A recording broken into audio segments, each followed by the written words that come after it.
اسمي عبد الرحمن محمد علي، وقادم من مدينة تسني، وهنئ الشعب الأريتري بعيد المجيد، بعيد الاستقلال المجيد.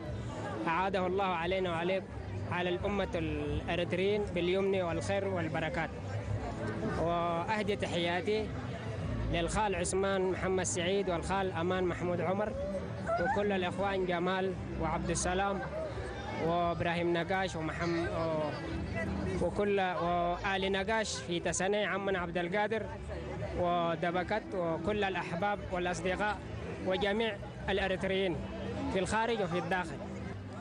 الشعور طبعا ما يتوصف، فرحة مغمرة بحب الاستقلال، وشعور بالفرح والرفاهية والازدهار، والأشياء اللي شفناها يوم الأمس الكرنفال حاجة يعني طيبة، ويعني مقبل على المستقبل وعلى العز والرفاهية والعمل والاجتهاد والاعتماد على الذات، وكل ده بيوحي إنما يوحي لمستقبل باهر بالمحبة والأخوة.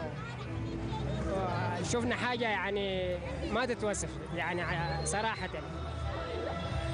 شكرا لك وكل سنة وأنت طيب. الصحة والسلام، نهنئ جميع الأمة الأريترية باليمن والبركات. شكرا لكم، شكرا تلفزيون أريتريا. الله يخليك.